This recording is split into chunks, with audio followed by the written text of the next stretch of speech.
Well, I am into the motor of the Model 50 Columbia, and I can say with total certainty somebody has definitely been here before me. What should be there and isn't? The screw. Someone left it out. And much to my surprise, I found a 3-spring motor. I expected 1 or possibly 2 springs, but this is 3 small springs. And we have some pot metal issues going on with the governor weights there. They look pretty crumbly. So let's not touch those. That's pretty delicate. There's only 2 of them. Looks like a felt pad is used in place of leather for the friction leather. I see how the brake works. Pretty straightforward. And this does look familiar. I have seen this gear setup before on another Columbia.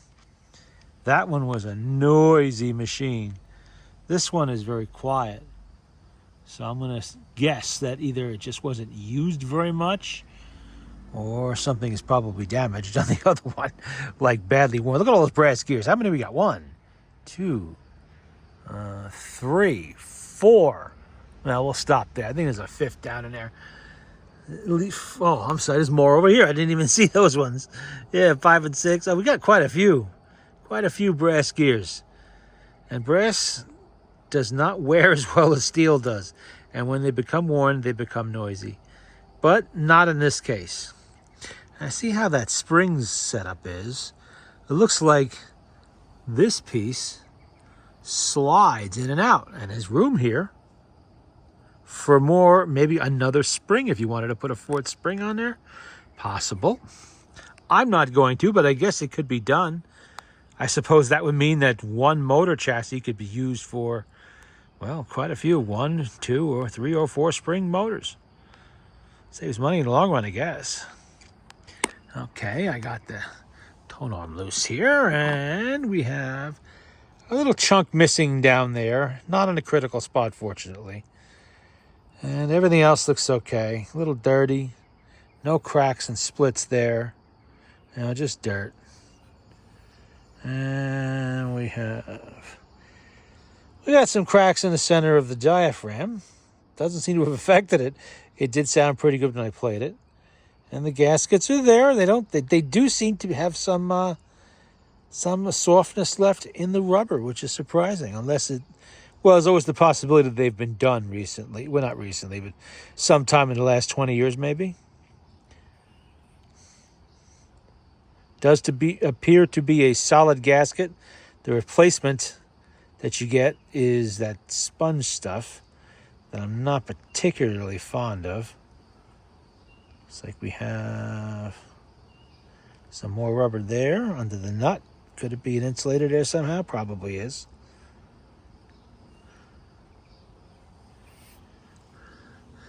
Now let's have a look at what's down inside the cabinet. What's hiding in there? Not a whole lot, actually. That's what it looks like down in there. We have a nicely formed wooden horn with a cast iron and elbow on it, just like the Victor's had.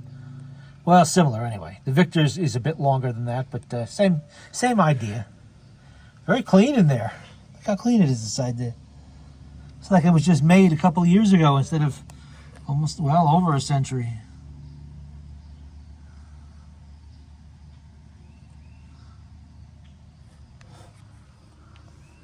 Very simple. We'll take the motor out of these. You don't have to lift the motor board or take anything apart. It appears there was some kind of a rubber gasket there at one time.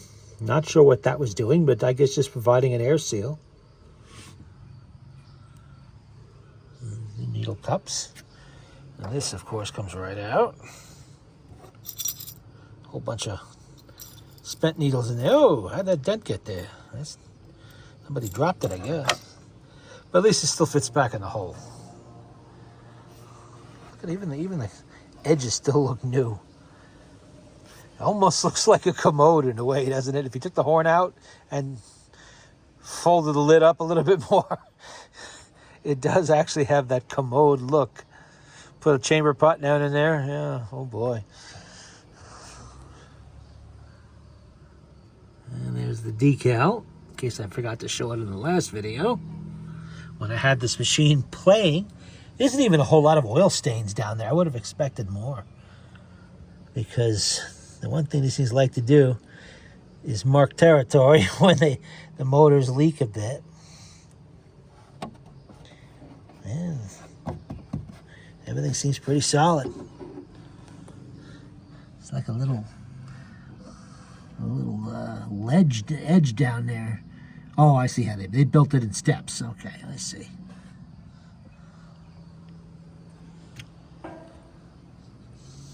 Well, for anybody that hasn't seen one of these Columbia motors, this is what they look like. This is surprisingly clean. Really is. Somebody has had to be taking care of this. I mean, there's some crud on there, it's to be expected, but it's just running too nice. This is way too nice. No grinding and thumping and clattering or anything from the springs. Everything looks like it's been cleaned at some point. The missing screw is a dead giveaway that somebody's been in there either repairing something or just doing a basic service on it.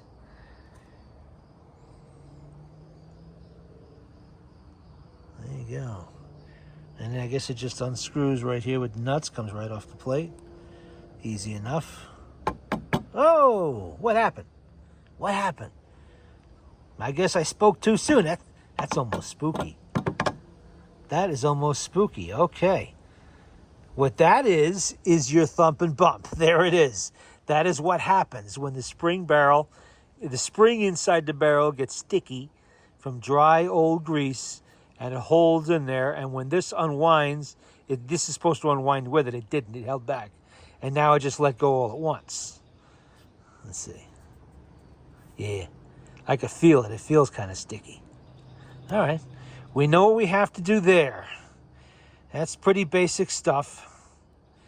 Just pull the springs, clean them, put them back. None of them are broken, obviously. Be interesting to see if any of them are new. I'm going to guess that's about what? About 1 inch. Probably 9 feet long for each, I'm going to guess. Don't know if they have holes on either end or if they're hooked or what. My guess it's pear-shaped holes. 1915, that would be the common for Victor and a lot of other ones too. That's funny. Just as I said it, it did it. That is spooky. It's like it heard me. I said, oh no, you're not getting away that easy. Ha ha, no way. You're taking all 3 springs out and scrubbing them until all the black gook comes off of there and you're going to put some nice new grease. Okay. Well, there you go. That was interesting to see anyway. Now you know what, now you've seen visually what happens with thump and bump. What makes that noise in there? It's that sometimes it's the spring letting go inside the barrel and the barrel doesn't move. But on cases where the barrel can move, it's the barrel sticking in and letting go. Same thing, just different method.